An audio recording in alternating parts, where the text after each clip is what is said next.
Hello പ്രിയപ്പെട്ട പ്രേക്ഷകർക്ക് സ്വാഗതം. പ്രൈം ടൈം ആരംഭിക്കുകയാണ്. എന്തായാലും പശ്ചിമേഷ്യയിലെ സംഘർഷത്തിന് അയവ് വന്നു.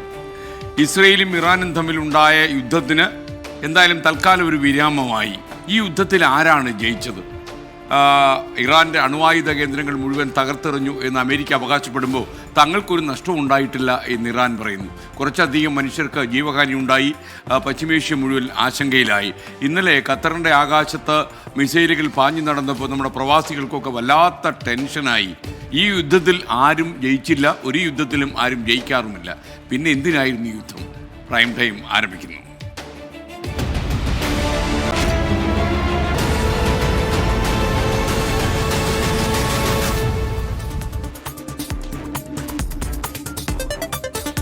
എല്ലാ പ്രിയപ്പെട്ട പ്രേക്ഷകർക്കും പ്രൈം ടൈമിലേക്ക് വീണ്ടും സ്വാഗതം. പ്രൈം ടൈം തുടരുകയാണ്.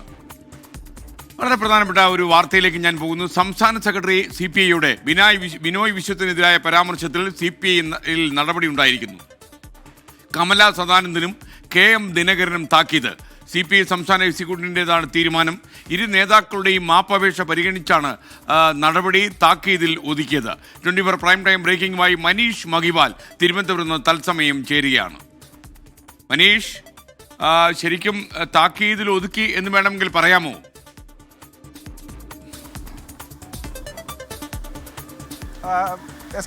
CPIയിൽ സാധാരണ രീതിയിൽ താക്കീത് നടപടി അടുത്ത ഒരു ഘട്ടത്തിൽ എന്തെങ്കിലും തരത്തിലുള്ള വീഴ്ച ഇവരുടെ ഭാഗത്ത് ഉണ്ടാവുകയാണെങ്കിൽ ആ മെമ്പർഷിപ്പ്, പ്രാഥമികമായ അംഗത്വം പോലും നീക്കുന്ന നടപടി മുൻകാലങ്ങളിലടക്കം CPIയിൽ ഉണ്ടായിട്ടുണ്ട്. ഈ ഒരു വിഷയത്തിൽ ആദ്യഘട്ടം മുതൽ തന്നെ ഈ ആരോപണ വിധേയർ, ഈ ശബ്ദരേഖ പുറത്തു വന്ന ഘട്ടം മുതൽ ഇവർ ആദ്യം തന്നെ പാർട്ടി സംസ്ഥാന സെക്രട്ടറിയെ നേരിട്ട് ഫോൺ വിളിച്ച് മാപ്പ് അപേക്ഷ നൽകിയിരുന്നു. അദ്ദേഹത്തോട് മാപ്പ് അഭ്യർത്ഥിച്ചിരുന്നു. പക്ഷേ അദ്ദേഹം പ്രതികരിച്ചിരുന്നില്ല. പക്ഷേ നിലമ്പൂർ തെരഞ്ഞെടുപ്പ് ഘട്ടത്തിൽ പാർട്ടി അത് ഗൗരവത്തോടുകൂടി കണ്ടു. ഇങ്ങനൊരു ശബ്ദരേഖ പുറത്തു വന്നു. അതും CPIയുടെ മണ്ഡല സമ്മേളനങ്ങളെ തന്നെ പുരോഗമിച്ച് ജില്ലാ സമ്മേളനങ്ങളിലേക്ക് കടക്കുന്ന ഘട്ടത്തിൽ പാർട്ടിയുടെ സംസ്ഥാന സെക്രട്ടറിക്കെതിരെ ഈ രീതിയിൽ ഒരു സംസ്ഥാന എക്സിക്യൂട്ടീവ് അംഗവും എറണാകുളം ജില്ലാ സെക്രട്ടറിയും സംസാരിക്കുന്ന ഒരു വിവാദ ശബ്ദരേഖ പുറത്തു വന്നതിനെ ഗൗരവത്തിൽ കാണുകയും ഇത് സംബന്ധിച്ച് വിശദീകരണം തേടുകയും ചെയ്തു. ഇതുമായി ബന്ധപ്പെട്ട വിശദീകരണത്തിൽ ഇവർ ഇത് കുറ്റം സമ്മതിച്ചുകൊണ്ട് മറ്റ് ആരോപണങ്ങൾ ഉന്നയിക്കാതെ, പാർട്ടിക്കകത്തുള്ള മറ്റ് വിഷയങ്ങളെപ്പറ്റി ഊന്നൽ നൽകാതെ തങ്ങൾക്ക് പറ്റിയ കുറ്റമേറ്റു പറഞ്ഞുകൊണ്ട് മാപ്പ് അപേക്ഷ പാർട്ടിക്ക് നൽകിയിരുന്നു. ഈ വിശദീകരണം സംബന്ധിച്ചുള്ള കാര്യമാണ് ഇന്നത്തെ സംസ്ഥാന എക്സിക്യൂട്ടീവ് ചർച്ച ചെയ്തത്. നേരത്തെ തന്നെ നിലമ്പൂർ തെരഞ്ഞെടുപ്പിന്റെ ഘട്ടത്തിൽ ഇത് വിവാദ വിഷയമാക്കേണ്ട, ഇതൊരു ചർച്ചയാക്കേണ്ട, തെരഞ്ഞെടുപ്പിന് ശേഷം മാത്രം ഇത് ചർച്ചയ്ക്കെടുത്താൽ മതി എന്ന് നേരത്തെ തന്നെ പാർട്ടിക്കകത്തുണ്ടായിരുന്നു. ഇവർ പുറത്തു വന്ന ശബ്ദരേഖ അതീവ ഗുരുതരമായിട്ടുള്ളതാണ്. കാരണം സംസ്ഥാന സമ്മേളനം അടക്കം ഈ 2-3 മാസത്തിലടക്കം ആലപ്പുഴയിൽ ഉണ്ടാകാനിരിക്കെയാണ് സംസ്ഥാന സെക്രട്ടറി പുണ്യാളനാകാൻ ശ്രമിക്കുന്നു. അദ്ദേഹം നാണം കെട്ട് ആ സ്ഥാനത്ത് നിന്ന് ഇറങ്ങേണ്ടി വരും. കമ്മ്യൂണിസ്റ്റ് മൂല്യങ്ങളില്ലാത്ത സംസ്ഥാന സെക്രട്ടറിയാണ് ബിനോയ് വിശ്വം. ബിനോയ് വിശ്വത്തിൻ്റെ സഹോദരി അടക്കം പാർട്ടി കാര്യങ്ങൾ ഇടപെടുന്നു. ബിനോയ് വിശ്വത്തോട് താല്പര്യമില്ല തുടങ്ങിയിട്ടുള്ള സംസ്ഥാന സെക്രട്ടറിയെ അപകീർത്തിപ്പെടുത്തുന്ന തരത്തിലുള്ള ഒരു വിവാദ പരാമർശം അടങ്ങിയ ശബ്ദരേഖ ഇത് എങ്ങനെ പുറത്തു വന്നു അടക്കമുള്ള കാര്യങ്ങൾ പക്ഷേ പാർട്ടി അന്വേഷിക്കുന്നുണ്ട്. ഈ ഒരു താക്കീതിൽ മാത്രം ഒതുക്കുന്നില്ല. ഇത് സംബന്ധിച്ച് ആരാണ് ഇവർ തമ്മിലുള്ള ശബ്ദരേഖ, അതായത് ഇവരെ ഫോണിൽ സംസാരിക്കുന്ന, അല്ലെങ്കിൽ ഇരുവരെ നേരിട്ട് സംസാരിക്കുന്നത് മറ്റൊരാൾ റെക്കോർഡ് ചെയ്തതാണോ, അതല്ലെങ്കിൽ ഇവർ തന്നെ ഇവരുടെ ഏതെങ്കിലും ഒരു ഗാഡ്ജറ്റിൽ ഇത് റെക്കോർഡ് ചെയ്യപ്പെട്ടതാണോ എന്ന് പരിശോധിക്കുന്നുണ്ട്. അത് ഏത് ഘട്ടത്തിലാണ് ഈ രീതിയിൽ സമ്മേളന കാലയളവിൽ തന്നെ ഇങ്ങനെ ഒരു വിവാദം ഉണ്ടാകാനുള്ള കാരണം CPI പരിശോധിക്കുന്നുണ്ട്. സാധാരണ ഘട്ടത്തിലൊക്കെ CPIയുടെ സമ്മേളന കാലയളവിൽ ഇങ്ങനെയുള്ള വിവാദങ്ങളൊക്കെ തന്നെ ഉണ്ടാകുന്നത് പതിവാണ്. പക്ഷേ ഇത് സംസ്ഥാന സെക്രട്ടറിക്കെതിരെ തന്നെ കോപ്പ് കൂട്ടിക്കൊണ്ട് ഒരു വിഭാഗം പാളയത്തിലെ പട എന്ന രീതിയിൽ സംസ്ഥാന സെക്രട്ടറിക്കുള്ള നീക്കം ആദ്യഘട്ടത്തിലെ മണ്ഡല സമ്മേളനങ്ങളിൽ തന്നെ തുടങ്ങിയോ എന്നത് സംശയമാണ്. എന്താണെങ്കിലും CPIയുടെ സംസ്ഥാന സമ്മേളനത്തിലേക്ക് നയിക്കുന്ന മണ്ഡല സമ്മേളനങ്ങളും ജില്ലാ സമ്മേളനങ്ങളും നടന്നുകൊണ്ടിരിക്കുകയാണ്, പുരോഗമിക്കുകയാണ്. ജില്ലാ സമ്മേളനങ്ങൾ അടുത്ത ദിവസങ്ങളിൽ തന്നെ ആരംഭിക്കും. ഇതിനിടയിലാണ് സംസ്ഥാന എക്സിക്യൂട്ടീവ് അംഗത്തിനെതിരെയും എറണാകുളം ജില്ലാ സെക്രട്ടറി KM ദിനകരനെതിരെയും ഒരു അച്ചടക്ക നടപടി ഉണ്ടാകുന്നത്. പാർട്ടി ഗുരുതരമായി കണ്ടു തന്നെയാണ് ഇവർക്ക് നിലവിൽ താക്കീത് നൽകുന്നത്. Thank you. മനീഷ് മഹിബാലാണ് വിവരങ്ങൾ നൽകിയത്. മറ്റൊരു വാർത്തയിലേക്ക്. വെടിനിർത്തൽ ധാരണ ലംഘിച്ച് ആക്രമണം നടത്തിയതിൽ ഇസ്രയേലിനെതിരെ അമേരിക്ക ഇന്ന് രംഗത്ത് വന്നു. അമേരിക്കൻ പ്രസിഡന്റ് ഡൊണാൾഡ് ട്രംപിന്റെ മുന്നറിയിപ്പിനെ തുടർന്ന് ഇസ്രയേൽ ബോംബർ വിമാനങ്ങൾ മടക്കി വിളിച്ചു. ഇസ്രയേൽ പ്രധാനമന്ത്രി ബെഞ്ചമിൻ നെതന്യാഹുവിനെ ഫോണിൽ വിളിച്ച് ട്രംപ് തന്റെ അതൃപ്തി അറിയിച്ചു എന്നാണ് നമുക്ക് ലഭിക്കുന്ന റിപ്പോർട്ട്. ഇറാനെ ആക്രമിക്കില്ലെന്ന ഇസ്രയേൽ ഉറപ്പ് നൽകിയെന്നും ട്രംപ് വ്യക്തമാക്കി. അതുകൊണ്ട് തന്നെ ഈ വെടിനിർത്തൽ ഉടമ്പടി ലംഘിച്ചതിന് ഇസ്രയേലിനെ കാര്യമായി ഇന്ന് അമേരിക്ക കുറ്റപ്പെടുത്തി. محسن صدا رو دریا محسن مواظب باش بیا من دارم از پایین میبینم موج ഡൊണാൾഡ് ട്രംപ് ഇന്ന് രാവിലെ വെടിനിർത്തൽ ധാരണ പ്രഖ്യാപിച്ചതിന് പിന്നാലെയാണ് നാടകീയ സംഭവങ്ങൾ. വെടിനിർത്തൽ ഇരു രാജ്യങ്ങളും അംഗീകരിച്ച മണിക്കൂറുകൾക്കുള്ളിൽ ഇറാനെതിരെ ആരോപണവുമായി ഇസ്രായേൽ രംഗത്തെത്തി. ധാരണ ലംഘിച്ച് ബാലിസ്റ്റിക് മിസൈൽ ആക്രമണം നടത്തിയ ഇറാൻ ഞെട്ടിവിറയ്ക്കുമെന്നായിരുന്നു ഇസ്രായേൽ മുന്നറിയിപ്പ്. ഇതോടെ വെടിനിർത്തലിൽ ആശങ്ക കനത്തു. എന്നാൽ ഇസ്രായേലിനെ രൂക്ഷമായി വിമർശിച്ച് ഡൊണാൾഡ് ട്രംപ് രംഗത്തെത്തിയതോടെ കഥ മാറി. വെടിനിർത്തലിന് ധാരണയായ ശേഷവും ഇറാനിൽ ഇസ്രായേൽ ആക്രമണം നടത്തിയെന്നാണ് ട്രംപ് തുറന്നടിച്ചത്. ലോഡ് കണക്കിന് ബോംബുകൾ ഇസ്രായേൽ വർഷിച്ചെന്നും Trump. Israel, as soon as we made the deal, they came out and they dropped a load of bombs, the likes of which I've never seen before. The biggest load that we've seen. I'm not happy with Israel. You know, when I say, okay, now you have 12 hours, you don't go out in the first hour and just drop everything you have on them. So I'm not happy with them. ബോംബിടരുതെന്നും പോർവിമാനങ്ങളെ മടക്കി വിളിക്കണമെന്നും ഇസ്രായേലിന് ട്രംപിന്റെ മുന്നറിയിപ്പ്. Israel പ്രധാനമന്ത്രി Benjamin നെതന്യാഹുവിനെ Trump ഫോണിൽ വിളിച്ചു. Bomber വിമാനങ്ങൾ മടങ്ങിയെന്നും Israel ഇറാനെ ആക്രമിക്കില്ലെന്നും social മീഡിയയിൽ ട്രംപ് വ്യക്തമാക്കി. ഇന്ന് രാവിലെ വെടിനിർത്തൽ ധാരണയിലെത്തും മുൻപ് ഇസ്രായേലും ഇറാനും കനത്ത ആക്രമണമാണ് നടത്തിയത്. ഇസ്രായേൽ നഗരമായ ബീർഷബയിൽ ഇറാന്റെ ആക്രമണത്തിൽ 7 പേരാണ് കൊല്ലപ്പെട്ടത്. കഴിഞ്ഞ 12 ദിവസത്തിനുള്ളിൽ ഇസ്രായേൽ ആക്രമണത്തിൽ 610 പേർ കൊല്ലപ്പെട്ടെന്നും 4700 പേർക്ക് പരിക്കേറ്റെന്നും ഇറാൻ വ്യക്തമാക്കി. International desk 24. ട്രംപിന്റെ ഉറപ്പിന് പിന്നാലെ ഇറാനിൽ വീണ്ടും ഇസ്രയേൽ ആക്രമണം നടന്നുവെന്ന റിപ്പോർട്ടുകൾ വരുന്നുണ്ട്. B Dileep Kumar international news ഡെസ്കിൽ നിന്ന് തത്സമയം ചേരുന്നു. ദിലീപ് കുമാർ, പ്രൈം ടൈമിലേക്ക് താങ്കൾക്ക് സ്വാഗതം. യഥാർത്ഥത്തിൽ ഈ വെടിനിർത്തി സീസ് ഫയറായി, സെസേഷൻ ഓഫ് ഹോസ്റ്റിലിറ്റീസ് എന്നൊക്കെ തന്നെ സാഹിബിൻ്റെ ഭാഷയിൽ പറഞ്ഞു, എല്ലാവരും വിശ്വസിച്ചു. പക്ഷേ പിന്നീട് മാളൂർ കേൾക്കുന്ന വെടിയുടെ ഒച്ചയാണ്. അപ്പോൾ ഈ ഒച്ച ഇപ്പോൾ തൽക്കാലം നിലച്ചു എന്ന് പറയുന്നു. എങ്കിലും ആളുകൾക്ക് വിശ്വാസം വന്നിട്ടില്ല. എസ്കെൻ, പശ്ചിമേഷ്യ സമാധാനത്തിൻ്റെ പാതയിലേക്കെന്ന സൂചനയാണ് ഇന്നത്തെ പുലരി തന്നത്. പക്ഷേ അതിനുശേഷം നിരവധി തവണ സ്ഫോടന ശബ്ദങ്ങൾ ഇരു രാജ്യങ്ങളിലുമുണ്ടായി. ഇറാനും ഇസ്രായേലും പരസ്പരം ആക്രമിച്ചു. രാവിലെ 9:30 ഇന്ത്യൻ സമയം രാവിലെ 9:30 ഈ വെടിനിർത്തൽ പ്രാബല്യത്തിൽ വന്നതായി ഇറാൻ അറിയിച്ചത്. പിന്നാലെ ഇസ്രായേൽ പ്രധാനമന്ത്രി ബെഞ്ചമിൻ നെതന്യാഹുവും വെടിനിർത്തൽ പ്രാബല്യത്തിൽ വന്ന കാര്യം പറഞ്ഞു. അതിനിടെയാണ് ഇറാൻ വെടിനിർത്തൽ ധാരണ ലംഘിച്ച് ഇസ്രായേലിൽ ആക്രമണം നടത്തി എന്ന ആരോപണവുമായി ഇസ്രായേലിൻ്റെ പ്രതിരോധ മന്ത്രി രംഗത്തെത്തിയത്. ശക്തമായ തിരിച്ചടിക്ക് നിർദ്ദേശം നൽകിയിട്ടുണ്ടെന്നും ഇസ്രായേൽ പ്രധാനമന്ത്രി പറഞ്ഞിരുന്നു. തുടർന്ന് അമേരിക്കൻ പ്രസിഡന്റ് ഡൊണാൾഡ് ട്രംപ് ശക്തമായ ഭാഷയിൽ ഇസ്രായേലിനെ വിമർശിച്ചു. പ്രധാനമന്ത്രി ബെഞ്ചമിൻ നെതന്യാഹുവിനെ ഫോണിൽ വിളിച്ച് അദ്ദേഹം ഇറാനിലേക്ക് ബോംബുകൾ വർഷിക്കുന്ന അവിടുത്തെ ബോംബർ വിമാനങ്ങളുടെ പൈലറ്റുമാരെ തിരികെ വിളിക്കൂ എന്ന നിർദ്ദേശം നൽകുകയും ചെയ്തു. ഇനിയൊരു ആക്രമണം ഉണ്ടാവില്ല എന്ന കാര്യവും ട്രംപ് ഹേഗിലെ നാറ്റോ ഉച്ചകോടിയിൽ പങ്കെടുക്കാൻ പോകുന്നതിന് തൊട്ടു മുമ്പ് മാധ്യമപ്രവർത്തകരോട് പറയുകയും ചെയ്തു. ആ ഉറപ്പിൻ്റെ പിൻബലത്തിൽ ഇന്ന് ഈ രാത്രിയിലേക്ക് കടക്കുമ്പോൾ ഏതാണ്ട് വീണ്ടും സമാധാനത്തിൻ്റെ തന്നെ പാതയിലേക്ക് പശ്ചിമേഷ്യ പോകുന്നുണ്ട് എന്ന സൂചനകൾ നൽകുന്നുണ്ട്. നേരത്തെ നടന്നതിൻ്റെ ഒരു ആവർത്തനം ഇനി ഉണ്ടാകില്ല എന്ന് നമുക്ക് പ്രതീക്ഷിക്കാം. ഇതിൽ ഈ സമാധാന പാതയിലേക്ക് നയിച്ചതിൽ അമേരിക്കൻ പ്രസിഡന്റ് ഡൊണാൾഡ് ട്രംപിന് പുറമെ നിരവധി പേർ, American vice president JD Vance, Iran ഭരണകൂടവുമായി സംസാരിച്ചത് അദ്ദേഹമാണ്, ഖത്തർ അമീർ, അതോടൊപ്പം തന്നെ ഖത്തറിൻ്റെ പ്രധാനമന്ത്രി, ഇവരൊക്കെ ഈ സമാധാന ദൗത്യത്തിൽ പങ്കാളിയായിരുന്നു. ഇനി കാതലായ ചില പ്രശ്നങ്ങൾ ഇപ്പോഴും അവശേഷിക്കുന്നുണ്ട്. അതിൽ ഏറ്റവും പ്രധാനം ഇസ്രയേൽ ഇറാനെ ആക്രമിച്ചതുമായി ബന്ധപ്പെട്ടുകൊണ്ട് ഏകപക്ഷീയമായ ഒരു ആക്രമണം ഇസ്രയേലിൻ്റെ ഭാഗത്തു നിന്നുണ്ടായി എന്നാണ് ഇറാൻ ആരോപിച്ചിരുന്നത്. ആ കാര്യം അതോടൊപ്പം തന്നെ ഗാസയിൽ ഇസ്രയേൽ നടത്തുന്ന ഹമാസിനെതിരായിട്ടുള്ള ആക്രമണം കൂട്ടക്കുരുതി, ഈ ഗാസയിലെ ആക്രമണങ്ങൾ ഇനി അവസാനിപ്പിക്കണം, അവിടെയും വെടിനിർത്തൽ വേണം എന്ന ആവശ്യം ഇതിനകം തന്നെ ഉയർന്നിട്ടുണ്ട്. പ്രത്യേകിച്ച് ജർമ്മനി അടക്കമുള്ള ചില രാജ്യങ്ങൾ ഈ ആവശ്യം ഇതിനകം തന്നെ ഇപ്പോൾ മുന്നോട്ട് വെച്ച് കഴിഞ്ഞിട്ടുണ്ട്. അതോടൊപ്പം മറ്റൊരു പ്രധാനപ്പെട്ട പ്രശ്നം, ഇറാൻ്റെ ആണവ നിലയങ്ങൾ തകർത്തു എന്നാണ് അമേരിക്ക അവകാശപ്പെട്ടിരുന്നത്. പക്ഷേ ആ തകർത്തത് എത്രത്തോളമാണ് എന്നത് സംബന്ധിച്ചോ അല്ലെങ്കിൽ അങ്ങനെ ഈ അവകാശവാദം ശരിയാണോ എന്നത് സംബന്ധിച്ചോ ഇനിയും ഒരു വ്യക്തത വന്നിട്ടില്ല. ഇക്കാര്യത്തിൽ ഇറാൻ പരിശോധനയ്ക്കായി ആണവ നിലയങ്ങൾ തുറന്നു കൊടുക്കുക എന്നതാണ് പോംവഴി. അമേരിക്കയുടെ ആക്രമണത്തിന് പിന്നാലെ തന്നെ ഈ ആണവ നിലയങ്ങളിലുള്ള IAEA രാജ്യാന്തര ആണവോർജ്ജ ഏജൻസിയുടെ ക്യാമറകൾ പ്രവർത്തനരഹിതമായതാണ്. അതുകൊണ്ട് തന്നെ അവിടുന്ന് ഈ സമ്പുഷ്ടീകരിച്ച യുറേനിയം കൊണ്ടുപോയിട്ടുണ്ടോ എന്നത് സംബന്ധിച്ച് വ്യക്തതയില്ല. ഇറാൻ അങ്ങനെ അവകാശപ്പെട്ടിരുന്നു. American vice president JD Vance തന്നെ ABC ചാനലിന് നൽകിയ അഭിമുഖത്തിൽ 10 അണുബോംബ് ഉണ്ടാക്കാൻ കഴിയുന്ന തരത്തിലുള്ള ഏതാണ്ട് 60% സമ്പുഷ്ടീകരിച്ച യുറേനിയം അവിടെ നിന്ന് ഇറാൻ സുരക്ഷിത കേന്ദ്രത്തിലേക്ക് മാറ്റിയിട്ടുണ്ട്. അത് എവിടെയാണെന്ന് എന്നതറിയില്ല. ഇനി ഏതായാലും അത്തരം കാര്യങ്ങളൊക്കെ പരിശോധിക്കുമെന്നാണ് JD വാൻസും പറഞ്ഞിട്ടുള്ളത്. അതായത് ആ നിലയിൽ അത്തരത്തിലൊരു നീക്കം ഇറാൻ്റെ ഭാഗത്തു നിന്നുണ്ടായിട്ടുണ്ടോ എന്നതടക്കമുള്ള കാര്യങ്ങളിൽ ഇനി തുടർ പരിശോധനകളൊക്കെ വേണ്ടിവരും. ഇപ്പോഴേതായാലും സമാധാനത്തിൻ്റെ പാതയിലേക്ക് പശ്ചിമേഷ്യ കടന്നു പോകുന്നുവെന്ന് നമുക്ക് വിലയിരുത്താം. SKN. Okay, thank U.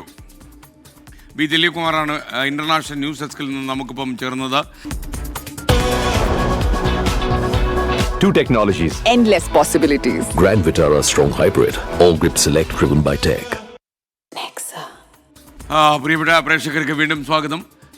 കോഴിക്കോട്ടെ യുവാവിനെ മർദ്ദിച്ചു എന്ന പരാതിയിൽ പ്രൊബേഷൻ SIക്കെതിരെ നടപടി.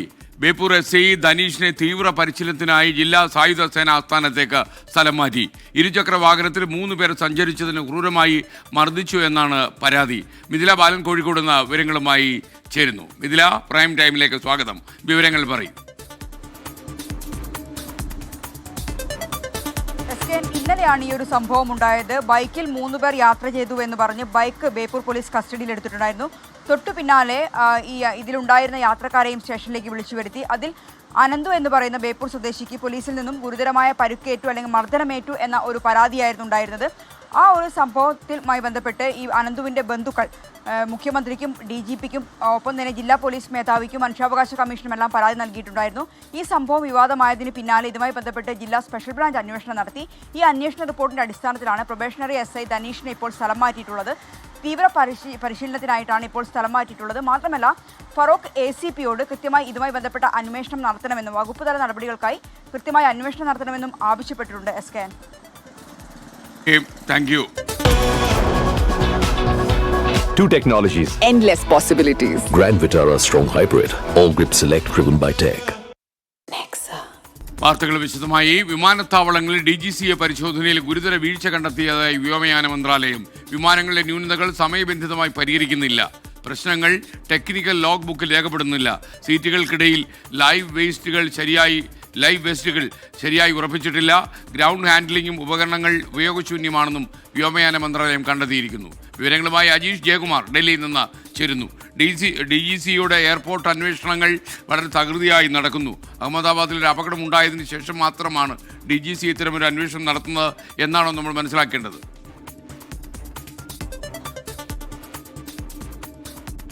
SKN അതിനുശേഷമാണ് DGCA അന്വേഷണം കുറച്ചുകൂടി കാര്യക്ഷമമാക്കിയത്. ഇപ്പോൾ ഈ ഒരു പരിശോധന നടന്നത് ജൂൺ 19 ശേഷമാണ്. അതിനുശേഷമാണ് രാത്രിയും പകലുമൊക്കെയായി DGCA ജോയിന്റ് ഡയറക്ടർ ജനറൽ നേതൃത്വത്തിൽ 2 ടീമുകളിലായി ഇന്ത്യയിലെ പല വിമാനത്താവളങ്ങളിലും പരിശോധന നടത്തിയത്. ഡൽഹി, മുംബൈ വിമാനത്താവളങ്ങളിലടക്കം ഈ പരിശോധന നടത്തിയിരുന്നു. ഈ പരിശോധനയിലാണ് ഗുരുതരമായിട്ടുള്ള വീഴ്ചകൾ കണ്ടെത്തിയത്. അതായത് വിമാനങ്ങളിലെ ന്യൂനതകൾ അത് സമയബന്ധിതമായി പരിഹരിക്കുന്നില്ല.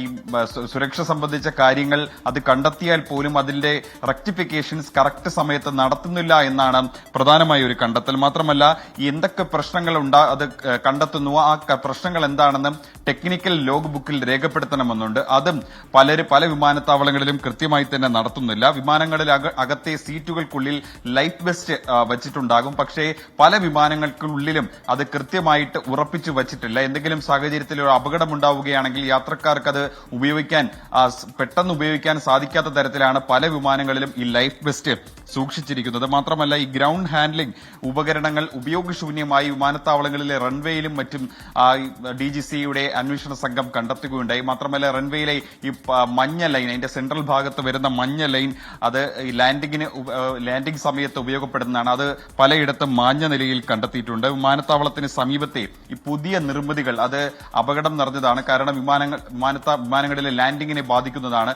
അതിനെക്കുറിച്ചും വിവരങ്ങളൊന്നും ഈ വിമാനത്താവളത്തിലെ അധികൃതർ പരിശോധിച്ചിട്ടില്ല.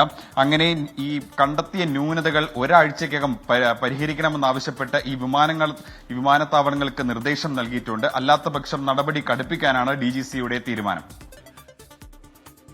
മുട്ടയുടെ ഒരു കാര്യം നമ്മുടെ ശ്രദ്ധയിൽപ്പെടുന്നു. ഇന്ന് രാവിലെ കൂടിയിട്ട് മദ്യപിച്ച് വണ്ടി ഓടിച്ച ഒരു ഡ്രൈവറെ പിടിച്ചു. അപ്പോൾ എന്ത് വിശ്വസിച്ചാണ് കുട്ടികളെയൊക്കെ ഇവരോടൊപ്പം സ്കൂളിൽ അയക്കുന്നത് എന്നാണ് അരുൺ മുട്ടയുടെ ചോദിക്കുന്നത്. അപ്പോൾ അത് ഒരു ശരിയായ പ്രശ്നം തന്നെയാണ്. മദ്യപിച്ച് സ്കൂൾ കുട്ടികളുടെ വാഹനം ഓടിക്കുന്ന ഡ്രൈവർമാരെ കുറിച്ച് ആലോചിക്കുമ്പോൾ നമുക്കും വല്ലാത്ത ടെൻഷനുണ്ട്. അഹമ്മദാബാദ് വിമാനാപകടത്തിൽ മരിച്ച പത്തനംതിട്ട പുല്ലാട് സ്വദേശിനി രഞ്ജിതയുടെ മൃതദേഹം സംസ്കരിച്ചു. വീട്ടുവളപ്പിലായിരുന്നു സംസ്കാരം. സംസ്ഥാന സർക്കാരിനു വേണ്ടി മന്ത്രി VN വാസവൻ അന്തിമോപചാരം അർപ്പിച്ചു. രാവിലെ 7 മണിയോടെ എയർ ഇന്ത്യയുടെ വിമാനത്തിൽ തിരുവനന്തപുരം വിമാനത്താവളത്തിലെത്തിച്ച രഞ്ജിതയുടെ ഭൗതികദേഹം മന്ത്രി V ശിവൻകുട്ടി സംസ്ഥാന സർക്കാരിനു വേണ്ടി ഏറ്റുവാങ്ങി.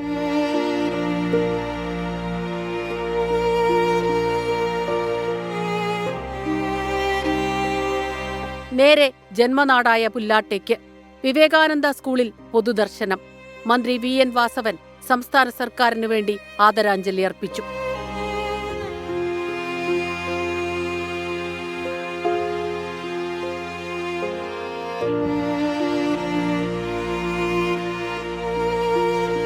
രഞ്ജിതയുടെ ബന്ധുക്കളും സുഹൃത്തുക്കളും ഉൾപ്പെടെ നിരവധി പേരാണ് ആദരാഞ്ജലി അർപ്പിക്കാൻ സ്കൂളിൽ ഒരുക്കിയ പ്രത്യേക പന്തലിലേക്ക് ഒഴുകിയെത്തിയത്.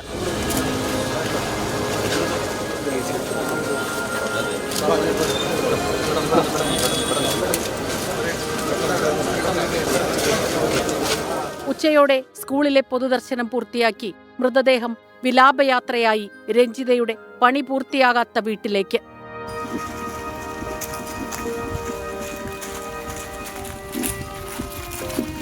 വീട്ടിൽ അടുത്ത ബന്ധുക്കൾക്കാണ് അന്ത്യാഞ്ജലി അർപ്പിക്കാൻ അവസരമൊരുക്കിയത്. വൈകിട്ടോടെ മതപരമായ ചടങ്ങുകൾ പൂർത്തിയാക്കി.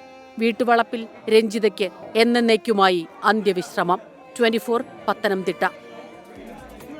മറ്റു വാർത്തകളിലേക്ക്. തൃശൂർ എരുമപ്പെട്ടി വെള്ളറക്കാട് കാട്ടുപന്നി ഇടിച്ച് സ്കൂട്ടർ മറിഞ്ഞ് പരിക്കേറ്റ യുവാവ് മരിച്ചു. ചിറമനങ്ങാട് കുന്നത്ത് പീടികയിൽ അബൂബക്കറിന്റെ മകൻ ഇർഷാദാണ് മരിച്ചത്. വെള്ളറക്കാട് മാത്തൂർ പാടത്തിന് സമീപത്ത് വെച്ചായിരുന്നു അപകടം ഉണ്ടായത്. സൂരജ് സജി തൃശൂരിൽ നിന്ന് കൂടുതൽ വിവരങ്ങൾ നൽകും. പറയൂ സൂരജ് സജി, പ്രൈം ടൈമിലേക്ക് സ്വാഗതം. കഴിഞ്ഞ ദിവസമാണ് ഈ ഇർഷാദ് സഞ്ചരിച്ചിരുന്ന സ്കൂട്ടറിന് കുറുകെ കാട്ടുപന്നി ചാടുകയും കാട്ടുപന്നി സ്കൂട്ടറിൽ ഇടിച്ചു വീണ് ഈ ഇർഷാദിന് തലയ്ക്ക് ഗുരുതരമായി പരിക്കേൽക്കുകയും ചെയ്തത്. ഇർഷാദിനെ പിന്നീട് കുന്നംകുളത്തെ ദയ ആശുപത്രിയിൽ പ്രവേശിപ്പിക്കുന്നു. പക്ഷേ ഈ വെന്റിലേറ്ററിന്റെ സഹായത്താൽ ഈ ആദ്യഘട്ട ചികിത്സ നൽകിയെങ്കിൽ പോലും ഈ ആരോഗ്യനില വഷളായതിനെ തുടർന്ന് ഇന്നലെയോടുകൂടി ഈ എറണാകുളത്തെ ആസ്റ്റർ ആശുപത്രിയിലേക്ക് മാറ്റുകയായിരുന്നു. ആസ്റ്റർ ആശുപത്രിയിൽ ചികിത്സയിലിരിക്കെയാണ് ഇപ്പോൾ ഈ മരണം സംഭവിച്ചിരിക്കുന്നത്. ഈ അർഷാദിനെ സംബന്ധിച്ച അർഷാദ് നഴ്സിംഗ് വിദ്യാർത്ഥിയാണ്. നിലവിൽ കോയമ്പത്തൂരിൽ നഴ്സിംഗ് വിദ്യാർത്ഥിയായിരിക്കെ മാതാവിനെ ഗൾഫിലേക്ക് യാത്ര അയക്കുന്നതിന് വേണ്ടിയാണ് അർഷാദ് ഈ തൃശ്ശൂരിലെത്തിയത്. അതിനുശേഷം കുന്നംകുളത്ത് പോയി തിരിച്ച് എരുമപ്പെട്ടിയിലേക്ക് മടങ്ങി വരുന്നതിനിടയിലാണ് ഈ കാട്ടുപന്നി സ്കൂട്ടറിന് കുറുകെ ചാടുന്നതും ഈ സ്കൂട്ടറിലേക്ക് വന്ന് ഇടിക്കുകയും ചെയ്തത്. സ്കൂട്ടർ മറിഞ്ഞ് ഈ തലയ്ക്ക് ഗുരുതരമായി പരിക്കേൽക്കുകയായിരുന്നു എന്നുള്ളതാണ് നിലവിൽ ലഭിക്കുന്ന വിവരം. എന്തായാലും ഇർഷാദിന്റെ മൃതദേഹം തൃശ്ശൂരിൽ എത്തിക്കാനുള്ള നടപടിയടക്കം തുടങ്ങിയിട്ടുണ്ട്. സംസ്കാരം നാളെ ഉണ്ടാകും എന്നുള്ളതാണ് നമുക്ക് ലഭിക്കുന്ന വിവരം. സൂര്യ സജ്ജിയാണ് വിവരങ്ങൾ നൽകിയത്. സംസ്ഥാനത്ത് ഭരണവിരുദ്ധതയുണ്ടോ എന്ന് പഠിക്കാൻ സർക്കാർ തയ്യാറെടുക്കുന്നു. ഇതിനായി PRDയെ ചുമതലപ്പെടുത്തി സർക്കാരിൻ്റെ പ്രതിച്ഛായയും പഠിക്കും. പദ്ധതികളുടെ പുരോഗതി, ഗുണഭോക്താക്കളുടെ അഭിപ്രായം എന്നിവ PRD ശേഖരിക്കും. PRD പ്രിസം പദ്ധതിയിലെ താൽക്കാലിക ജീവനക്കാർക്കാണ് ഇതിൻ്റെ ചുമതല. 24 പ്രൈം ടൈം ബ്രേക്കിംഗുമായി ഉമേഷ് ബാലകൃഷ്ണൻ തിരുവനന്തപുരത്ത് നിന്ന് തത്സമയം ചേരുന്നു. ഉമേഷ്, പറയൂ, പ്രൈം ടൈമിലേക്ക് താങ്കൾക്ക് സ്വാഗതം. പറയും. Good evening SKN. എന്തായാലും സർക്കാർ നിലമ്പൂർ ഉപതെരഞ്ഞെടുപ്പിന് പിന്നാലെ സ്വയം തിരുത്തൽ നടപടികളിലേക്ക് കടന്നിരിക്കുന്നു. PRD ഉപയോഗിച്ച് പബ്ലിക് റിലേഷൻ ഡിപ്പാർട്ട്മെന്റിനെ ഉപയോഗിച്ചുകൊണ്ട് പ്രാദേശിക തലത്തിൽ ജനങ്ങളോടുമായി ബന്ധപ്പെട്ട് ജനങ്ങൾക്ക് സർക്കാരിനെ കുറിച്ചുള്ള അഭിപ്രായങ്ങൾ എന്താണ് എന്നുള്ള വിവരങ്ങൾ ശേഖരിക്കാൻ തീരുമാനിച്ചിരിക്കുന്നു. പ്രിസം പദ്ധതിയുടെ കീഴിൽ എല്ലാ താലൂക്കുകളിലും പബ്ലിക് റിലേഷൻ ഡിപ്പാർട്ട്മെന്റിന്റെ താൽക്കാലിക കരാർ ജീവനക്കാരുണ്ട്. ഇവർ വിവരം ശേഖരിക്കും. അത് ജൂലൈ 1 മുതൽ 15 വരെയാണ് നേരിട്ടെത്തി വിവരം ശേഖരിക്കുന്നത്. സർക്കാർ പദ്ധതികളുടെ പുരോഗതി, സർക്കാർ പദ്ധതികളുടെ ഗുണഭോക്താക്കളാകുന്ന പൊതുജനങ്ങളുടെ അഭിപ്രായങ്ങൾ, പൊതുവെ സർക്കാരിനെ കുറിച്ചുള്ള പൊതുജനങ്ങളുടെ അഭിപ്രായങ്ങൾ, ഈ 3 കാര്യങ്ങളാണ് പ്രധാനമായി സ്വീകരിക്കുക. ഈ 3 കാര്യങ്ങൾ സ്വീകരിച്ച് ജൂലൈ 15 മുമ്പ് വിശദമായ റിപ്പോർട്ട് സർക്കാരിന് സമർപ്പിക്കണം. സർക്കാർ PRD വകുപ്പ് അത് കമ്പൈൽ ചെയ്ത് വിശദമായ റിപ്പോർട്ട് സർക്കാരിനെ കുറിച്ചുള്ള പൊതുജനങ്ങളുടെ അഭിപ്രായം, സർക്കാർ പദ്ധതികളുടെ വിലയിരുത്തൽ, പദ്ധതികൾ ഗുണഭോക്താക്കൾക്ക് ഗുണമാകുന്നുണ്ടോ തുടങ്ങിയ കാര്യങ്ങളെല്ലാം പഠിച്ച് സർക്കാരിന് റിപ്പോർട്ട് നൽകും. എന്തായാലും സർക്കാരിൻ്റെ പ്രതിച്ഛായ, സർക്കാരിൻ്റെ ഭരണവിരുദ്ധ വികാരം ഏത് നിലയ്ക്കുണ്ട്, സർക്കാരിൻ്റെ പ്രതിച്ഛായ എങ്ങനെയാണ് പൊതുജനങ്ങൾക്കിടയിൽ തുടങ്ങിയ കാര്യങ്ങൾ സർക്കാർ വിലയിരുത്താൻ പോകുന്നു. നിലമ്പൂർ ഉപതെരഞ്ഞെടുപ്പിലുണ്ടായ തോൽവി സർക്കാർ പഠിച്ച് അടുത്ത തദ്ദേശ സ്വയംഭരണ വകുപ്പ് തെരഞ്ഞെടുപ്പിന് മുന്നോടിയായി തന്നെ പുതിയ രീതിയിൽ മുന്നോട്ട് പോകാനുള്ള ഒരുക്കങ്ങൾ സർക്കാർ തുടങ്ങിയിരിക്കുന്നു. Thank you. ഉമേഷ് ബാലകൃഷ്ണനാണ് വിവരങ്ങൾ നൽകിയത്. നിലമ്പൂർ ഉപതെരഞ്ഞെടുപ്പിലെ തോൽവി പരിശോധിക്കാൻ CPM മികച്ച സ്ഥാനാർത്ഥിയെ നിർത്തിയിട്ടും വൻ തോൽവിയുണ്ടായ സാഹചര്യം നാളെ മുതൽ ആരംഭിക്കുന്ന പാർട്ടി നേതൃയോഗങ്ങൾ ചർച്ച ചെയ്യും. നാളെ സംസ്ഥാന സെക്രട്ടേറിയറ്റും തുടർന്ന് സംസ്ഥാന സമിതിയും ചേരുന്നുണ്ട്. കെട്ടിവെച്ച കാശ് പോയിട്ടും സംഘപരിവാർ LDFിന്റെ പരാജയം ആഘോഷിച്ച് നടക്കുകയാണെന്ന് M. സുരാജ് പ്രതികരിച്ചു. സർക്കാരിൻ്റെ ക്ഷേമ പ്രവർത്തനങ്ങളും വികസന പരിപാടികളും വിലയിരുത്തി നിലമ്പൂർ വോട്ട് ചെയ്യുമെന്ന ആത്മവിശ്വാസമാണ് പ്രചരണഘട്ടത്തിലുടനീളം CPM പ്രകടിപ്പിച്ചത്. എന്നാൽ നിലമ്പൂരിൽ നേരിട്ട കനത്ത തിരിച്ചടി ഭരണവിരുദ്ധ വികാരത്തിന് തെളിവല്ലേ എന്ന ചോദ്യം നേതൃത്വത്തെ തുറച്ചു നോക്കുന്നുണ്ട്.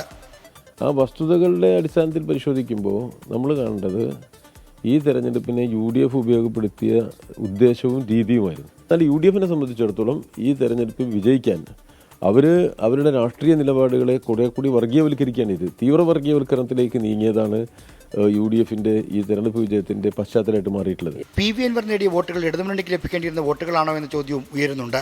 പാർലമെന്റ് തെരഞ്ഞെടുപ്പിൽ വളരെയധികം തകർച്ച നേരിട്ടിട്ടുള്ള ഒരു സ്ഥലം കൂടിയാണ്. 30%, 30,028 പരം വോട്ടായിട്ടാണ് കിട്ടിയിട്ടുള്ളത് കഴിഞ്ഞ പാർലമെന്റ് തെരഞ്ഞെടുപ്പ്. അതിന് വളരെ വേഗം പാർട്ടി റിക്കവർ ചെയ്ത് വരുന്നുണ്ട് എന്നുള്ളത് തന്നെയാണ് ഈ തെരഞ്ഞെടുപ്പ് ഫലം സൂചിപ്പിക്കുന്നത്. ചിഹ്നത്തിൽ മത്സരിക്കേണ്ട സ്ഥലത്ത് പാർട്ടി തീരുമാനമെടുത്ത് ചിഹ്നത്തിൽ മത്സരിക്കും, സ്വതന്ത്രം മത്സരിപ്പിക്കേണ്ട സ്വതന്ത്രം മത്സരിപ്പിക്കും. ഒരു ചിഹ്നം വന്നതുകൊണ്ട് വോട്ട് കുറഞ്ഞു, അങ്ങനെയൊന്നുമില്ല.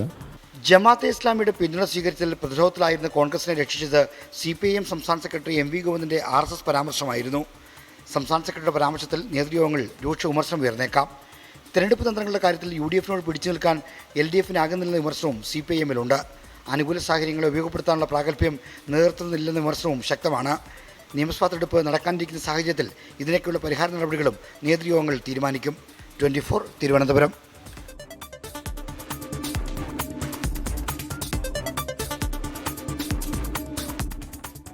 നിലമ്പൂർ ഉപതെരഞ്ഞെടുപ്പിലെ വലിയ വിജയത്തിന് പിന്നാലെ പാണക്കാടെത്തി സാദിഖ് അലി ശിഹാബ് തങ്ങളെ കണ്ട് ആര്യാടൻ ഷൗക്കത്ത്. ഇരുവരും മധുരം കൈമാറി ആഹ്ലാദം പങ്കുവച്ചു. വോട്ടേഴ്സിനോട് നന്ദി പറഞ്ഞ് UDF മണ്ഡല പര്യടനവും നടത്തി. നിലമ്പൂർ നിയുക്ത MLAയുടെ ആദ്യ സന്ദർശനം പാണക്കാട്. വിജയത്തിന്റെ മധുരം പരസ്പരം നൽകി സാദിഖ് അലി ശിഹാബ് തങ്ങളും ഷൗക്കത്തും. ഒറ്റക്കെട്ടായി മുന്നോട്ടു പോകുമെന്ന് സാദിഖ് അലി തങ്ങൾ.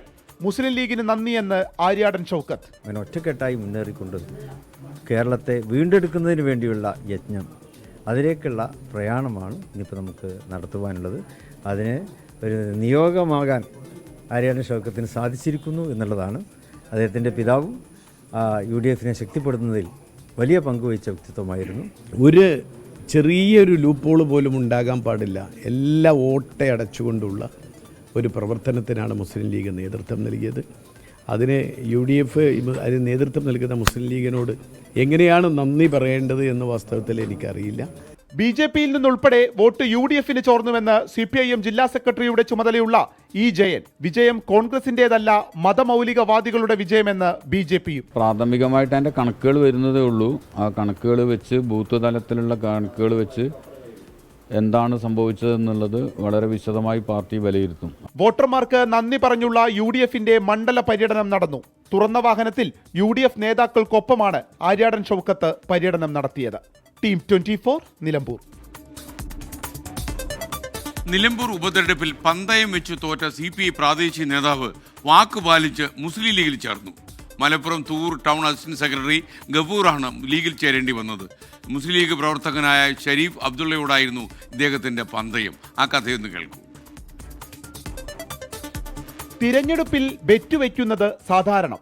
പണത്തിനോ മൊട്ടയടിക്കാമെന്നോ പാതി മീശ എടുക്കാമെന്നൊക്കെ നമ്മൾ കേട്ടിട്ടുണ്ട്. പക്ഷേ തുവൂരിൽ നടന്നത് ഒരൊന്നൊന്നര ബെറ്റാണ്.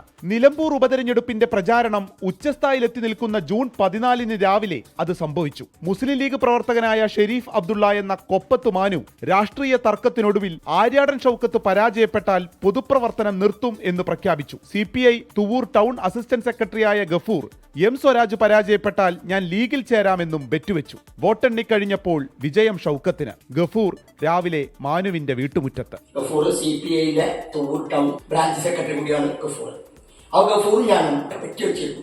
ആര്യാടൻ ഷൗക്കത്താണ് വിജയിക്കുന്നതെങ്കിൽ തീർച്ചയായിട്ടും ഞാൻ നിന്റെ പാർട്ടിയായ ഇന്ത്യൻ യൂണിയൻ മുസ്ലിം ലീഗിന്റെ നക്ഷത്രാന്തിക ഹരിത പതാകയുടെ പ്രവർത്തകനായി അതിന്റെ ഒരാളായി തുവൂരിൽ പ്രവർത്തിക്കും സജീവമായിട്ടെന്ന് അവർ എനിക്ക് വാഗ്ദാനം നൽകി. പ്രിയപ്പെട്ട ഗഫൂർ ഇന്നു മുതൽ ഇന്ത്യൻ യൂണിയൻ മുസ്ലിം ലീഗിന്റെ പ്രവർത്തകനായി പ്രവർത്തിക്കുവാൻ തീരുമാനിച്ചു വരും അറിയിക്കുകയാണ്.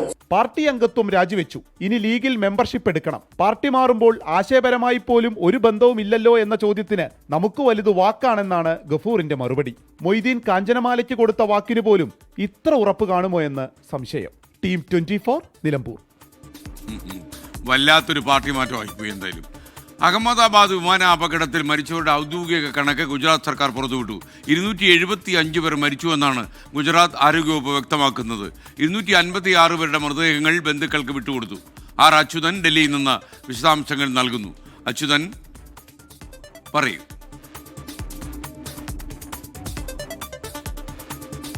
ഈ അഹമ്മദാബാദ് വിമാനം അപകടം നടന്നതിന് പിന്നാലെ ഇതുമായി ബന്ധപ്പെട്ട ഈ അപകടത്തിൽ മരിച്ചവരുടെ കണക്കുകൾ സംബന്ധിച്ച് ഒരു വ്യക്തത ഉണ്ടായിരുന്നില്ല. പലതരത്തിലുള്ള വിവരങ്ങളായിരുന്നു പുറത്തു വന്നുകൊണ്ടിരുന്നത്. എന്നാൽ നിലവിൽ ഇപ്പോൾ ഗുജറാത്ത് സർക്കാർ ഈ മരണം സംബന്ധിച്ചിട്ടുള്ള ഔദ്യോഗികമായിട്ടുള്ള കണക്ക് പുറത്തുവിട്ടിരിക്കുകയാണ്. അതിൽ പറയുന്നത് 275 പേരാണ് ഈ അഹമ്മദാബാദ് വിമാന അപകടത്തിൽ മരിച്ചത്. അതിൽ 241 പേർ വിമാനത്തിൽ ഉണ്ടായിരുന്നവരാണ്. ബാക്കി 34 പേർ അവിടെ പ്രദേശവാസികളാണ്. അതായത് ഈ ഹോസ്റ്റലിൽ ഉൾപ്പെടെ ഉണ്ടായിരുന്ന വിദ്യാർത്ഥികൾ ഉൾപ്പെടെയുള്ളവരാണ്. ബാക്കിയുള്ള 34 പേർ എന്നതാണ് ഗുജറാത്ത് ആരോഗ്യ വകുപ്പാണ് ഈ കണക്കുകൾ പുറത്തുവിട്ടിരിക്കുന്നത്. ഈ വിമാന അപകടത്തിൽ വിമാനത്തിൽ ഉണ്ടായിരുന്നത് 242 പേരായിരുന്നു. അതിൽ ഒരാൾ മാത്രമായിരുന്നു അത്ഭുതകരമായി രക്ഷപ്പെട്ടത്. എന്നാൽ ഈ അപകടം, ഈ വിമാനം പതിച്ചത് ഈ വിമാനത്താവളത്തോട് ചേർന്നുള്ള ജനവാസ മേഖലയിലേക്കാണ്. അതാണ് സ്വാഭാവികമായും അവിടുത്തെ പ്രദേശവാസികളെ കൂടി ഈ അപകടം ബാധിക്കുന്ന തരത്തിലേക്ക് മാറിയത്. അതിൽ 34 പേർക്കാണ് ജീവൻ നഷ്ടമായത് എന്നതും ഗുജറാത്ത് സർക്കാർ അറിയിക്കുന്നുണ്ട്. 256 മൃതദേഹങ്ങൾ ബന്ധുക്കൾക്ക് വിട്ടു നൽകി എന്നതും ഇതുമായി ബന്ധപ്പെട്ട് അറിയിക്കുന്നുണ്ട്. അങ്ങനെ ഈ അപകടത്തിൽ മൊത്തം 275 പേർക്ക് ജീവൻ നഷ്ടമായതായാണ് ഗുജറാത്ത് സർക്കാർ അറിയിക്കുന്നത്. SKN. Thank you. ആർ അച്യുതനാണ് വിവരങ്ങൾ നൽകിയത്. ദിനേശ് ഹരിപ്പാട് പറഞ്ഞു, SKN വിമാനയാത്രയിലെ ഒരു തമാശ പറയാം. സെക്യൂരിറ്റി ചെക്കിങ്ങിൽ ഒരു പിന്ന ബാഗിലുണ്ടെങ്കിൽ അവരത് എടുത്തു മാറ്റും. എന്നാൽ ഫുഡ് ഓർഡർ ചെയ്താലോ ഫോർക്കും നൈഫും തരികയും ചെയ്യും. പക്ഷേ ഈ ഫോർക്കും നൈഫും ഇപ്പം പ്ലാസ്റ്റിക് അല്ലേ, കുത്താനുള്ള സാധനമാണോ എന്നെനിക്ക് സംശയമുണ്ട്. പ്രൈം ടൈം അതിൻ്റെ അവസാന ഘട്ടത്തിലേക്ക് കടക്കുകയാണ്. അന്താരാഷ്ട്ര ബഹിരാകാശ നിലയത്തിലേക്കുള്ള ശുഭാംശു ശുക്ലയുടെ യാത്ര നാളെ ഉച്ചയ്ക്ക് 12:01 6 തവണ മാറ്റിവെച്ച ശേഷമാണ് ദൗത്യത്തിൻ്റെ പുതിയ തീയതി പ്രഖ്യാപിച്ചത്. പ്രജിൻസി കണ്ണൻ ന്യൂസ് ഡെസ്കിൽ നിന്ന് വിവരങ്ങളുമായി ചേരുന്നു. ഗുഡ് ഈവനിങ് പ്രജിൻസി കണ്ണൻ, പ്രൈം ടൈമിലേക്ക് സ്വാഗതം. പറയൂ ഈ യാത്രയുടെ പ്രത്യേകതകൾ. SKN തീർച്ചയായിട്ടും ഒരു ചരിത്ര മുഹൂർത്തത്തിന് അരികിലാണ് നമ്മൾ എന്ന് പറയാം. പലതവണ മാറ്റിവെച്ചു. നേരത്തെ SKN പറഞ്ഞതുപോലെ 6 തവണ മാറ്റിവെച്ച ഒരു ദൗത്യം. അതിലെന്തുകൊണ്ടാണ് നമ്മൾ ഇത്രമാത്രം എക്സൈറ്റഡ് ആണെന്ന് ചോദിച്ചു കഴിഞ്ഞാൽ അതിൽ ഇന്ത്യക്കാരനുണ്ട്. ഇന്ത്യയുടെ ചരിത്രം അല്ലെങ്കിൽ ഇന്ത്യയുടെ ബഹിരാകാശ ചരിത്രത്തിലൊരു സുപ്രധാന നാഴികക്കല്ലായി മാറാൻ പോവുകയാണ് ഈ യാത്ര എന്ന് തന്നെ പറയാം. എനിക്ക് പിന്നിൽ കാണുന്ന ഈ 4 സംഘം, ഈ 4 പേരടങ്ങുന്നതാണ് നാളെ ബഹിരാകാശ നിലയത്തിലേക്ക് യാത്ര ചെയ്യാൻ പോകുന്നത്. ആ ദൗത്യത്തിന് ഏറെ പ്രത്യേകതകളുണ്ട്. ഒരുപക്ഷെ ഇത്തരത്തിൽ നാസയൊക്കെ ഓരോ മാസം അല്ലെങ്കിൽ 4 മാസം കൂടുമ്പോൾ 6 മാസം കൂടുമ്പോഴൊക്കെ പുതിയ ടീമിനെ ബഹിരാകാശ നിലയത്തിലേക്ക് അയക്കാറുണ്ട്. പക്ഷേ ഇതൊരു സ്വകാര്യ ദൗത്യമാണ്. ഈ സർക്കാരിൻ്റെ സഹായത്തോടു കൂടിയുള്ള ലോകത്തിലെ 2ാമത്തെ മാത്രം ഈ രീതിയിലുള്ള ഒരു ദൗത്യമായിട്ടാണ് ഇതിനെ കാണുന്നത്. ആക്സിയം സ്പേസ് എന്ന് പറയുന്ന ബഹിരാകാശ കമ്പനി, അതൊരു പ്രൈവറ്റ് ഏജൻസിയാണ്, പ്രൈവറ്റ് കമ്പനിയാണ്, ബഹിരാകാശ ഗവേഷണങ്ങൾ നടത്തുന്ന സ്ഥാപനമാണ്. അവർ ലീഡ് ചെയ്യുന്ന ഒരു ദൗത്യമാണ്. പക്ഷെ അതിനോടൊപ്പം തന്നെ മറ്റ് 4 രാജ്യങ്ങളിൽ നിന്നുള്ള വിവിധ ഏജൻസികൾ, ബഹിരാകാശ ഏജൻസികൾ പങ്കെടുക്കുന്നു എന്നുള്ളതാണ് ഇതിന്റെ പ്രത്യേകത. ഇതാണ് ആക്സിയം 4 ദൗത്യത്തിന്റെ 4 സംഘം. ഇവരാണ് നാളെ ഉച്ചയ്ക്ക് ഇന്ത്യൻ സമയം 12:01 യാത്ര പുറപ്പെടാൻ പോകുന്നത്. ഇവിടെ വെച്ചായിരിക്കും ഈ യാത്ര ആരംഭിക്കുക. കെനഡി സ്പേസ് സെന്ററിലെ ലോഞ്ച് കോംപ്ലക്സ് 39A അവിടെയുള്ള വിക്ഷേപണ തറയിൽ നിന്നാണ് ഇവർ കുതിച്ചുവരാൻ പോകുന്നത്. അതുകൊണ്ട് തന്നെ എല്ലാവരുടെയും കണ്ണുകൾ ഇന്ന് അങ്ങോട്ടാണ്. പ്രത്യേകിച്ചും ഇന്ത്യക്കാരുടെ കണ്ണുകൾ പ്രധാനമായും അവിടത്തേക്കാണെന്ന് തന്നെ പറയാം. നാളെ ഉച്ച 12:01 ഈ യാത്ര ആരംഭിക്കാൻ പോകുന്നത്. ഇനി ആരൊക്കെയാണ്, എങ്ങനെയൊക്കെയാണ് യാത്ര എന്നുകൂടി ചോദിച്ചു കഴിഞ്ഞത്, ഡ്രാഗൺ പേടകത്തെയും കൊണ്ട് കുതിച്ചേരുക സ്പേസ് എക്സിന്റെ ഫാൽക്കൺ 9 എന്ന് പറയുന്ന റോക്കറ്റാണ്. ഒരു പക്ഷേ ഇതിനെക്കുറിച്ച് പറയുമ്പോൾ കഴിഞ്ഞ തവണ ഈ ഫാൽക്കൺ 9 റോക്കറ്റിൽ ഉണ്ടായ ഒരു അനോമലി, ഒരു എററാണ് ആ ദൗത്യം മുടങ്ങാനുള്ള ഒരു പ്രധാനപ്പെട്ട കാരണമായത്. ആ പ്രശ്നങ്ങളെല്ലാം പരിഹരിച്ചിരിക്കുന്നു ഇപ്പോൾ. അതായത് ഇതാണ് നമുക്ക് ഫാൽക്കൺ 9ന്റെ ഒരു മാതൃക. ഈ ഫാൽക്കൺ 9 മാതൃകയിൽ ഈ ഫസ്റ്റ് സ്റ്റേജ് ബൂസ്റ്ററിൽ ഉണ്ടായ ഒരു ചെറിയ ടെക്നിക്കൽ എററാണ് അന്ന് ഈ ദൗത്യം മാറ്റിവെക്കാൻ ഇടയായത്. ഒരു ലിക്വിഡ് ഓക്സിജന്റെ ലീക്ക് ഉണ്ടായിരുന്നു, ഒരു ചോർച്ച ഉണ്ടായിരുന്നു. അത് പിന്നീട് പരിഹരിക്കുകയും ചെയ്തു. അങ്ങനെ ഇപ്പോൾ കംപ്ലീറ്റ് ആയിട്ട് ഓക്കെയാണ്. അത് സ്പേസ് എക്സിന്റെ റോക്കറ്റാണ് ഫാൽക്കൺ 9. അതിന്റെ പ്രത്യേകത കൂടി പറയണം, അത് റീയൂസബിൾ ആണ്, പുനരുപയോഗിക്കാൻ കഴിയുന്ന റോക്കറ്റാണ്.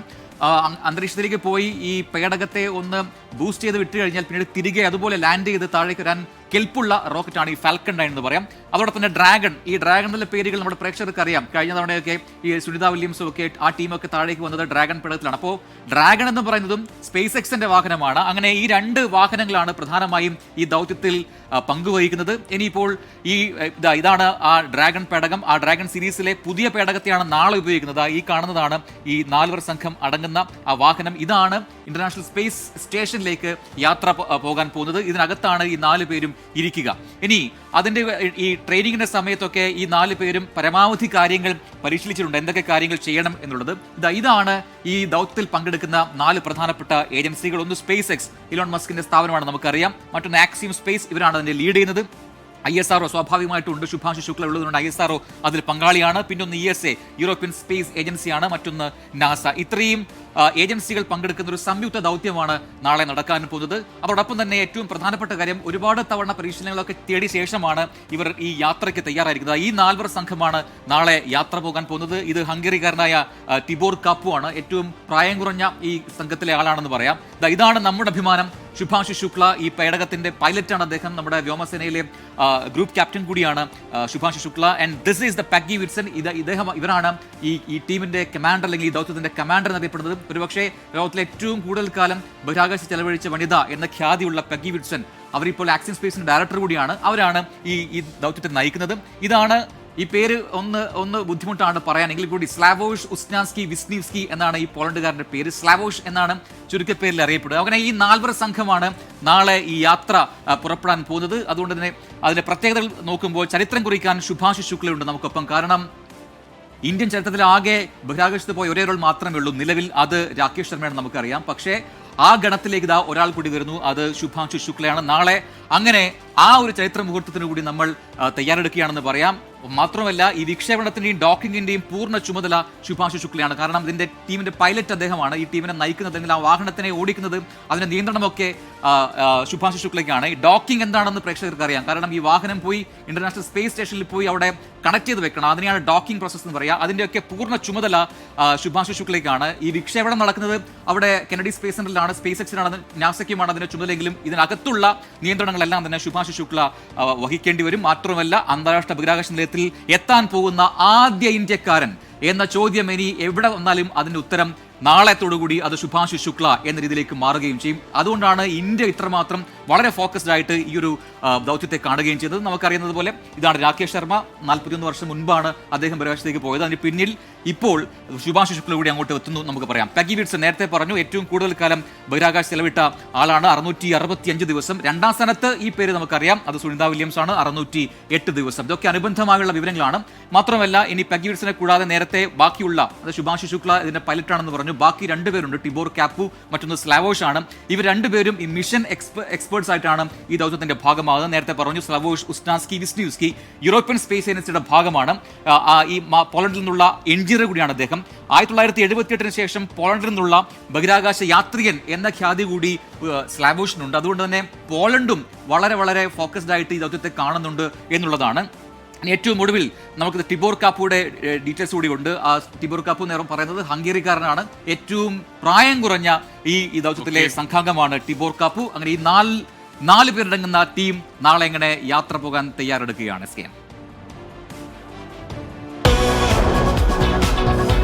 Two technologies. Endless possibilities. Grand Vitara Strong Hybrid. All grip select driven by tech. 24 വാർത്തയ്ക്ക് പിന്നാലെ +2 വിദ്യാർത്ഥിയുടെ സർട്ടിഫിക്കറ്റ് പിഴവ് പരിഹരിച്ചു കൊടുത്തു. മലപ്പുറത്തെ അതുൽ മഹാദേവനാണ് പുതിയ സർട്ടിഫിക്കറ്റ് ലഭിച്ചത്. ഉമേഷ് ബാലകൃഷ്ണന്റെ റിപ്പോർട്ട്. മലപ്പുറത്തെ അതുൽ മഹാദേവിൻ്റെ വാർത്ത നമ്മൾ പ്രേക്ഷകർക്ക് മുന്നിൽ എത്തിച്ചതാണ്. അതായത് ഈ മാർക്ക് ഷീറ്റിൽ വന്ന ഗുരുതരമായ പിഴവ്, എന്തായാലും അതിൽ ഇപ്പോൾ ഒരു പരിഹാരമായിരിക്കുന്നു. അതിൻ്റെ പിതാവ് നമ്മോടൊപ്പം ചേരുന്നുണ്ട്. ആക്ഷൻ പെട്ടെന്നായി. അവർ സൺഡേ ആയിട്ടും അവർ കാര്യങ്ങളെല്ലാം ചെയ്തു. ഇന്ന് രാവിലെ തന്നെ ഇവിടെ എത്തി അവർ പെട്ടെന്നെല്ലാം ചെയ്ത് തന്നു.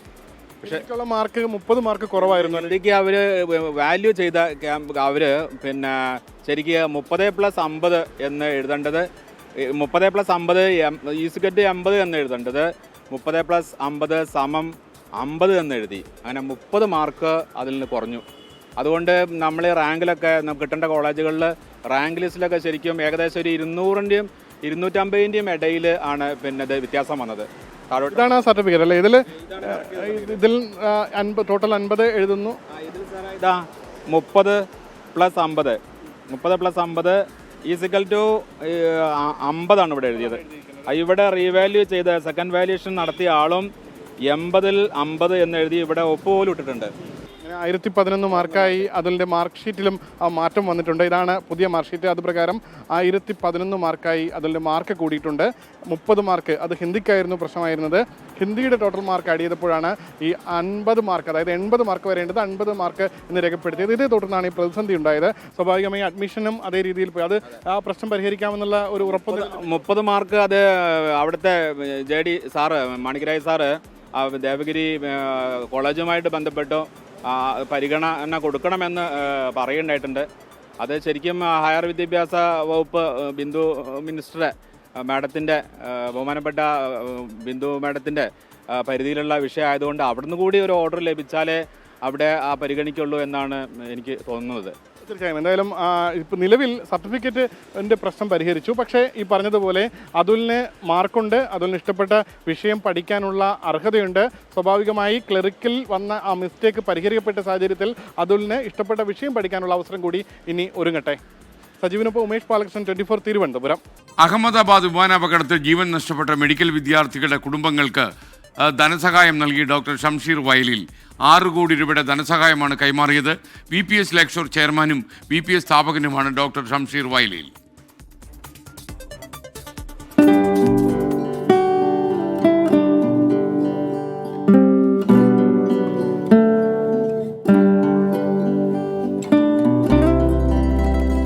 അഹമ്മദാബാദ് വിമാനാപകടത്തിൽ ജീവൻ പൊലിഞ്ഞവരും ചികിത്സയിൽ കഴിയുന്നതുമായ ആരോഗ്യരംഗത്തുള്ളവരുടെ കുടുംബാംഗങ്ങൾക്കാണ് VPS സ്ഥാപകൻ ഡോക്ടർ ഷംഷീർ വയലിൽ സഹായഹസ്തം നീട്ടിയത്.